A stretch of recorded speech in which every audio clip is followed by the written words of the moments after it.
the Scream Queer podcast with Ralph Anthony.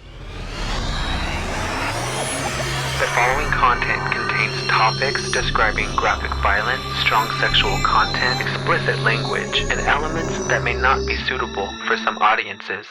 Listener discretion is advised.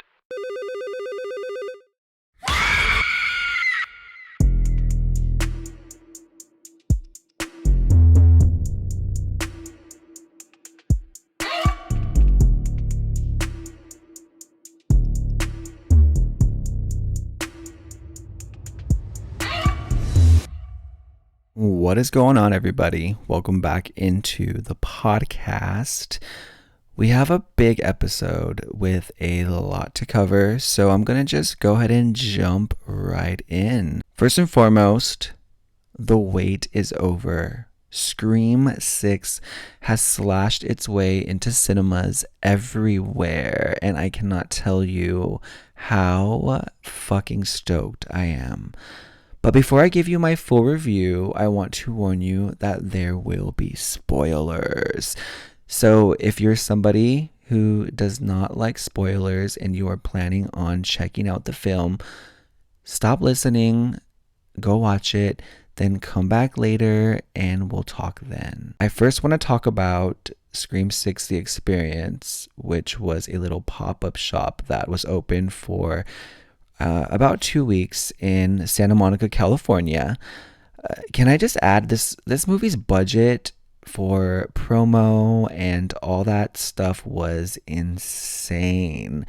They really pulled out all the stops for this movie, from the Hello Ghostface website where Ghostface can call you, or if you're a little troll like myself, you enter in your friend's number and their name and then have Ghostface call them and kind of freak them out a little bit. Their social media presence and promo, it was crazy. Just all of it. Like Paramount or whoever was behind their whole promo was just, they were just going in. So the studio created this experience. They transformed it into New York City in the world of Scream 6. So once you enter, you're in a replica or like a set that is very similar to the bodega seen in Scream 6. For those of you who haven't seen it, it's at the very beginning of the trailer when Jenna Ortega and Melissa Barrera are running asking for help. So this place was decked out in Easter eggs for the fans. Let me tell you, there were snacks named after characters from the franchise. There were stabbed chocolates, and just a whole bunch of cool Woodsboro postcards and like little nods to the franchise. Not to forget all of Gail's books, including Sydney's book Out of Darkness. They were on the shelves next to the bodega employee. It was just so fucking cool, and I wanted to pick up a book so bad and just search through it. And can I just say, I don't know if it's how I was raised. Maybe I was raised to not touch things that aren't mine, or like whenever I would go into a store and there was like glass around, like my dad would be very like stern with me and be like, do not touch anything. So going into this experience, I kind of figured like we weren't going to be able to really touch any of the like props and whatnot. So I didn't touch anything. But tell me why. Not even a full minute with them being there, the employees are yelling, please do not touch anything. I'm just like, God, people, like, this is why we can't have nice things. Like, just don't touch anything. Just like look and take pictures. Like, you don't have to touch things. Like, I get it. We're excited. We want to be a part of the movie somehow. We want content, but just like going into this, like, you know, firsthand that you can't touch anything. I went on the very last day of the whole thing. I wish I would have gone day one because Mason Gooding was there, and that would have been fucking awesome to go through that with him. Yeah, so they just had us walking around this bodega for about 3 minutes, which was 3 minutes too long because I soaked in everything that I possibly could within 1 minute. So then once your time is up there, then the lights start flickering and it feels kind of spooky. And then the bodega employee screams, "Hey, you got a call." And then we all proceed to the next room. I felt this went a little bit too long for my liking, but there are two screens on both sides of you. And then it like goes dark, and then you hear the phone ring and Ghostface starts talking to you. It's probably my least favorite part of the attraction, and it's just a whole lot of cheesy taunt lines and cheap jump scares from Ghostface that don't really land for me. They really don't. Like, I think at one point he slashes the screen and it cracks, but the sound is off, so it was really pointless and kind of silly. And then it turns into you being on a subway, which I thought was pretty cool, but it was a little bit too long. And then he was like saying stuff like, "Now you see me, now you don't. Now you see me, now you don't." I'm like, okay, we get it. We get it. You're scary. So then we proceed to Act 3, which was the finale of the whole event. And as we're walking into the next room, the walls were just full of like cool art piece spray paintings, and it was just so fucking badass. Like the artwork, it's just so like grungy and like dark. And so we get to the room, and it is the fucking shrine from the shrine scene in Scream 6. And this room was so fucking cool. It had a giant timer on the wall that was 5 minutes. So I'm like, fuck, we only have 5 minutes to look through all of this. So I had to scramble and get as much soaked in as possible. I'm talking, there were stab film posters, there were sketches of the dead Cotton Weary and Dewey, R.I.P. There were sketches of Sydney, there were sketches of Casey Becker, Roman. They also had Billy's bloody shirt, Mrs. Loomis's bloody suit, just everything to get the most hardcore fan all giddy inside. From the ice pick Sid stabs Roman with, to Casey Becker's home phone, to the fax machine that blew up in Scream 3, to that thing that Derek was hanging on in Scream 2 at the very end. It was so cool. That room was just chef's kiss. It was really cool. And then once time was up, they had us proceed to the exit, which you had to go down a hallway with mannequins dressed in Ghostface costumes that you have to go down this hallway to get out. And I already knew something was gonna go off. The video is on my podcast Instagram, Scream Queer Podcast, and my personal TikTok account, which is Ralph Anthony. That's with 3 Ys. If you want to check out that video, I kind of document my whole experience there. But overall, it was a really cool experience, and for it being free, like, they put a lot of money into this and thought. I just wish it was longer and like a little bit more scary. Like, I wish they had more people dressed up as Ghostface, like walking around, like just slashing their knives at you and stuff. But I mean, you get what you don't pay for, right? But the whole experience definitely had me feeling so fucking slutty and ready for Scream 6.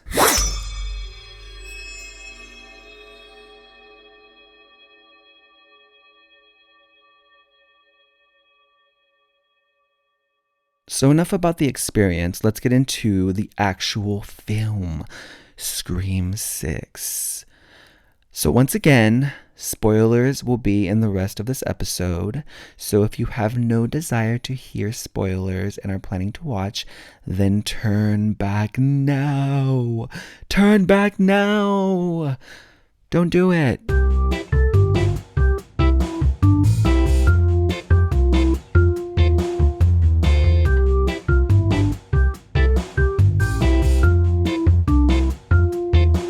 Okay, so the film opens with Samara Weaving's character, Laura Crane, at a restaurant bar in New York City. She's having some shots, she's waiting around, she's supposed to meet up with some guy she's been talking with on an app called Flirter or something like that. It's It's kind of like a Tinder or like a Bumble, or for the gays, Grinder. It's like a Grinder type app. So the guy starts chatting with her, how he's like lost, and asks to call her. They start having a combo, and you know what? I really fucking like this character, okay? First off, Samara's accent is the fucking cutest. She is so cute. And just like learning about her makes me really fucking like her. She's a professor who teaches at the college. I believe she's like a film teacher, and she specializes in like slashers or something like that.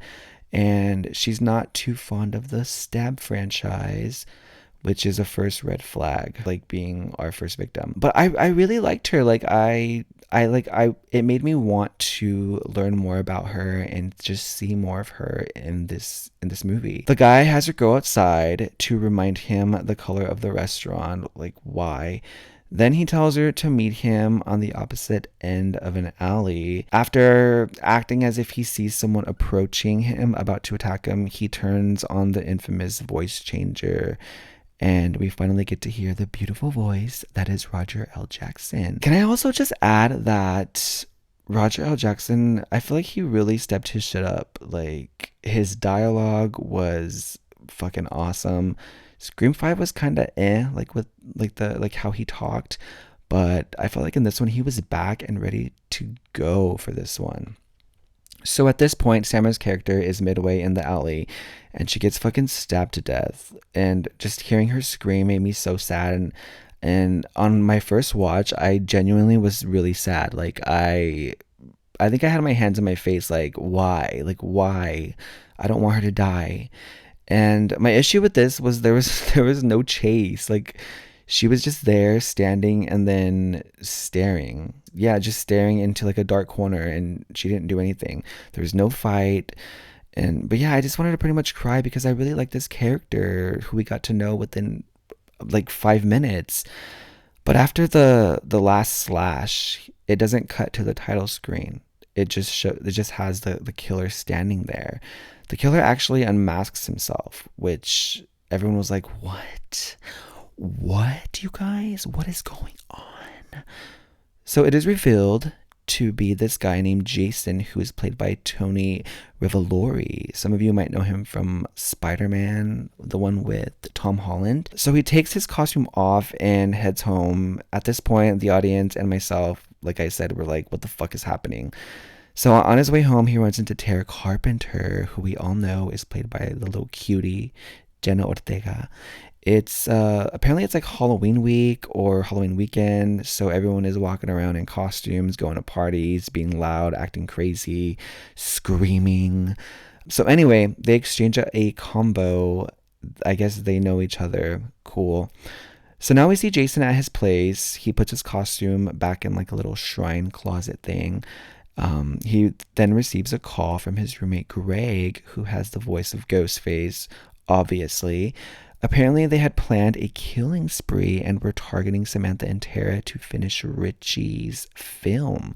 Richie is Samantha's boyfriend from Scream 5, who was one of the killers, in case you forgot. Turns out it really isn't his roommate. His roommate is actually dead in the fridge with his head cut off and his body parts everywhere, which I believe is a first for the franchise. I've never seen a beheading. So Ghostface gives a little "who gives a fuck about movies" line that was kind of iconic, and then we get the beautiful title card that is Scream 6. For me, in my opinion, it wasn't the best opening, okay? I think after reading all the positive reviews and seeing everyone just like gush over this game changer opening, I went in with really high expectations, thinking it was going to be like this amazing, over the top, extraordinary, out of this world, never the same opening.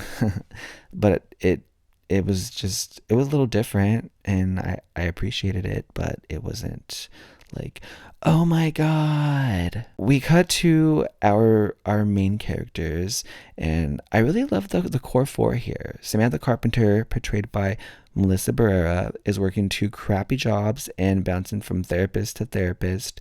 Her younger sister Tara, played by the very popular Jenna Ortega. Chad and Mindy, played by Mason Gooding and Jasmine Savoy Brown, who in my opinion are the best additions to the Scream franchise. I'm sorry. I'm not just saying that because I think Mason Gooding is beautiful, but I love their lightness and comedy that they bring to these films. Like, Mindy is a fucking comedy legend. So, okay, so sorry, I'm gushing over these characters. Okay, so those three are in New York for college, okay? Anyway, I really love how like fleshed out and detailed these characters were, because I really grew attached to them during this film, which for me that made the stakes seem high. Like, fuck, if we lose one of these, it's gonna fucking hurt. Sam and Tara's dynamic was solid, okay? It was pretty solid. Tara felt suffocated by Sam being overprotective of her, and Sam wanted Tara to go to therapy instead of partying hard. It felt real, and I felt bad for Sam, because like her name was being tarnished. Like, she was being accused of being the mastermind of the murders from the last film. So, by the way, Melissa's acting is so much better in this movie. It is so much more improved. The last one, it just wasn't doing it for me. I know, I feel bad because I know she was getting a lot of hate for the last film, but it was very lackluster for me, and I had a hard time buying her character's emotions because of how she delivered them. This movie, hands down, she redeemed herself for me. The new additions were not just generic new entries just for a higher body count. The standout for me was Mindy's love interest, Anika, played by Devin Nakota. She was likable. Her energy mixed with Mindy's made me wish I could have more of her and them together. But Anika sadly dies during that ladder scene. The whole ladder sequence had me on the edge of my fucking seat. It was intense. The next newbie, Quinn, was another standout. She was pretty funny too. She was the sex positive roommate of Sam, Tara, and Mindy. She brought, like I said, comedy, but what I loved about her is just how familiar she felt. I feel like we all know a Quinn. We all have a Quinn in our friend group. Like, we all have that one girl. Leona Liberato did an awesome job. So her death was nothing special. Her death. Cute neighbor Danny was a perfect choice for Sam's love interest. He was edgy. He had that like tough guy persona going for him, and I honestly wanted to bite. Like, he was sexy. Josh Segarra did that. Hey, I'm excited to see his character in Scream 7 if we get one. They kind of try to make him a red herring, but I didn't really buy it because he seemed genuine. Like, he was like, I don't know, he's just like one of those guys who just like is like so like tough and like a no bullshit type of guy. So yeah, I didn't really buy him as a red herring. Like, I trusted him. Anyway, so Chad's roommate Ethan and Detective Bailey were probably the weakest for me. I didn't really care for them. Jack Chapman didn't sell the whole shy boy Ethan was supposed to be. Dermot Mulroney's acting was not doing it for me. For Detective Bailey, his lines kind of made it cheesy for me. So it's a pass for those two. Let's get to legacy characters. Gail and Kirby. I was soaking wet when Kirby Hayden Panettiere came on. As an FBI agent, she was serving, she was giving, she was mother. Okay?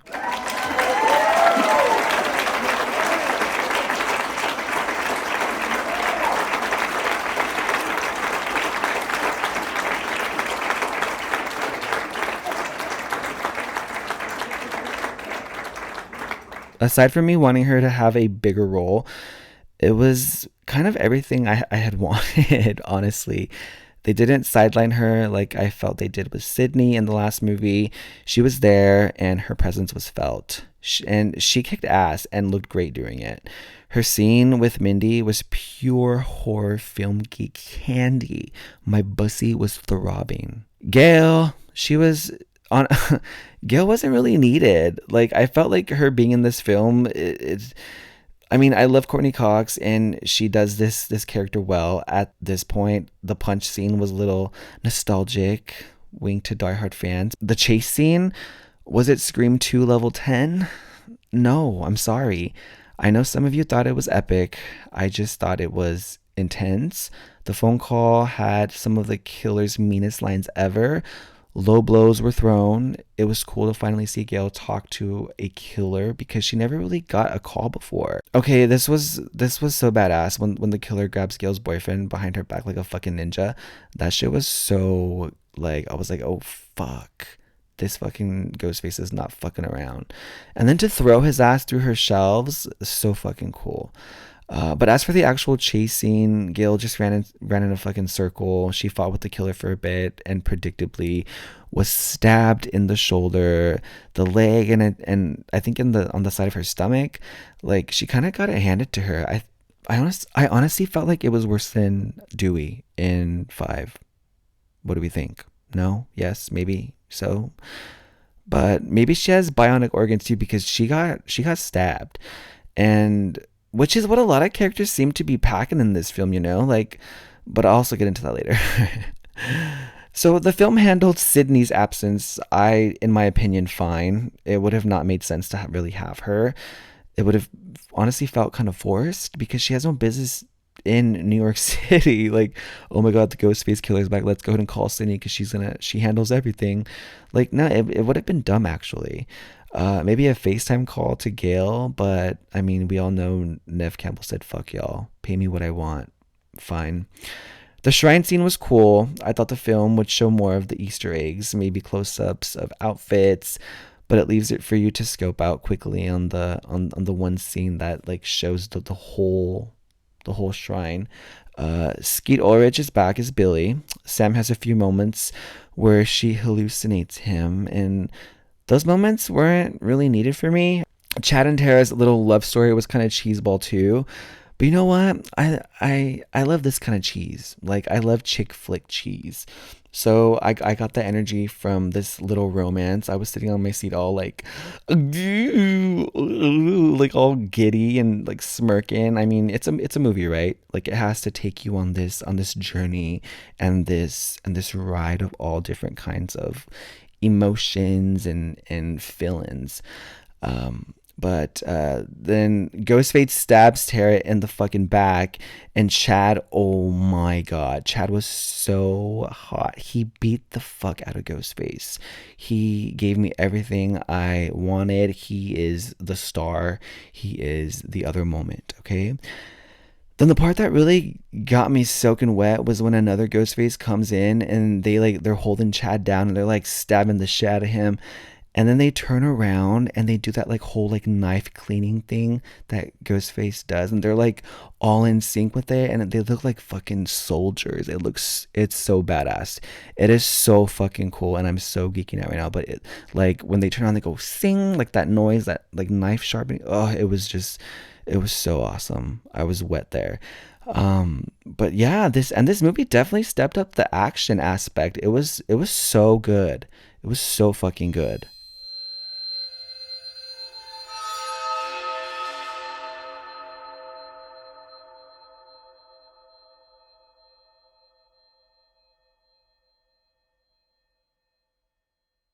The killer felt different. Although they did fall a few times and get beat up a bit, I didn't get that clumsy goofball Ghostface that we're all used to. This one felt nasty. Do you guys get what I'm saying? Like, they felt almost like they didn't give a shit. It's New York, so anywhere can be a hiding spot, and that's exactly what they gave us. Ghostface popped out of alleys, out from between trash bins, and that fucker chased Sam and Tara in the street, outside. The bodega scene was badass. I need Ghostface to have a shotgun going forward.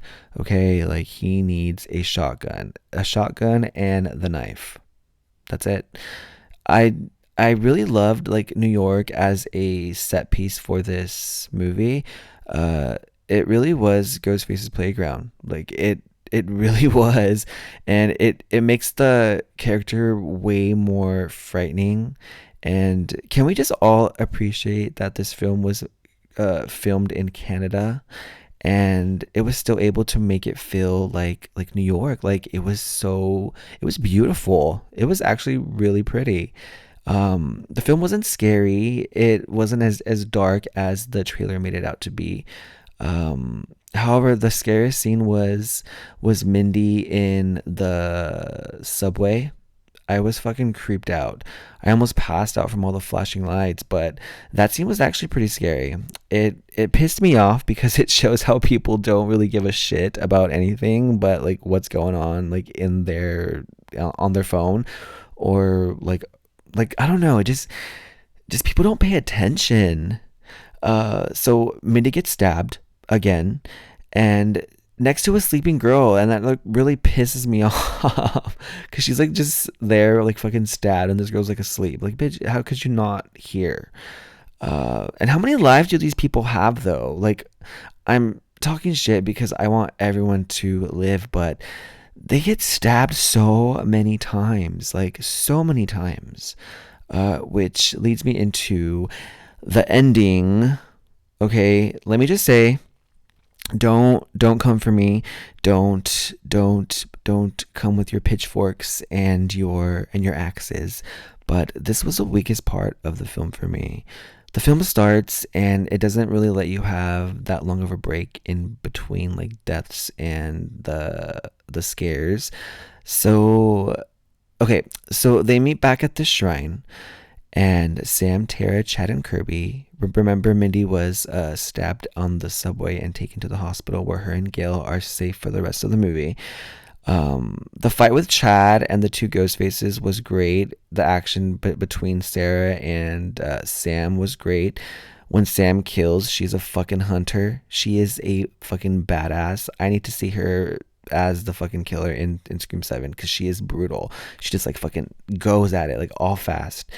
Um, okay, so back to the weak part. It was the reveal for me, everyone. The reveal. It turns out Detective Bailey, who he was the mastermind this whole time. Remember how I mentioned the ending was kind of spoiled for me? Well, that was who I had seen, so I kind of already knew that it was him when I started the movie. But what was a surprise was not really Shy Boy Ethan's. I kind of knew it was him before he unmasked, but and he was also Detective Bailey's son. He was under an alias to kind of to hide it. But it was the third killer, Quinn. Miss I faked my death. That made me gasp. I was like, what? So this detective and his two bratty kids go on a good old fashioned revenge rampage because Samantha killed their son and sibling, Richie from Scream 5, who was portrayed by Jack Quaid. I mean, it was an improvement, the whole motive from 5. I didn't really like Five's motive either. But maybe I was hopeful for like the whole cult plot, or hey, I know it's tired. I know it's kind of dumb, but maybe just maybe there's like a little tiny hope that it was Stu. And I kind of hated how they tried to make Kirby a red herring too. Like I was just like, really? Like I didn't believe that for 1 second. Like stop, bye. So yeah, that was the probably the weakest part for me. But the action was pretty fucking cool. The let me go scene where Tara is hanging from the second story of the theater, and then Sam hands her the knife, and then she lands on Ethan, and then she gets stabbed too as she lands on him, like bionic organs, but she stabs him in the mouth, which was pretty fucking brutal. And she tells him that he is gonna die a virgin. And then Quinn gets her teeth knocked out by a brick, and then she gets shot in the head, and then Sam puts on the Billy Ghostface costume and stabs the fuck out of Detective Bailey. Like, she goes off. She is a maniac. Um, the final scare scene, okay. It was. Kirby throws Stumacher's TV on Ethan, which was a cute little nod. But baby girl was shot and stabbed, so how'd she do that? Um, but you know what? Overall, Scream Six, it it was epic. I give it that. But even as obsessed and how much of a fanatic I am for this franchise, I'm also a realist. And at the end of the day, I'm not going to rate this movie a perfect score because, like I said, it's my favorite franchise, but nothing is perfect, okay? Nothing. And I had originally rated it an 8 out of 10, but after my second watch, I only bumped it a little, so it's an 8.5 out of 10. So the cons: superhuman characters. How are these people getting stabbed so many times and living, jumping around, running? Like, are they superheroes at this point? Should this be a fucking Marvel movie? Some of the acting I wasn't sold on. There was a lot of like head stabs to where I was like, okay, let's move on. Let's think of a different way to kill someone.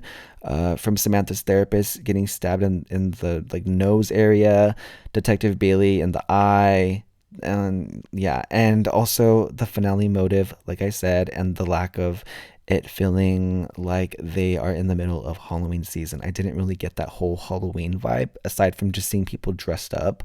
They didn't really sell me on like it's Halloween season. This is why people are dressed up like this. Also, all the Easter eggs from all the horror movies, like I saw Pinhead, there was werewolves, there was the little Asian ghost girls, the Babadook, Michael Myers, Freddy, Jason, all that. It was fucking great. Samara Weaving's character from Ready or Not, like it was awesome. That's a pro. So the rest of my pros are Chad, Mindy, and Kirby, amazing. Samantha and Tara's sister dynamic, the fucking action, the set pieces, absolutely beautiful. The way Ghostface can blend into the darkness of New York and be literally anywhere.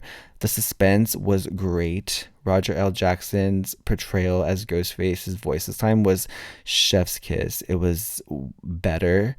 The rest of the kills were great. The bodega, subway, and double Ghostface scenes were the best for me. Overall, everyone, this movie was amazing.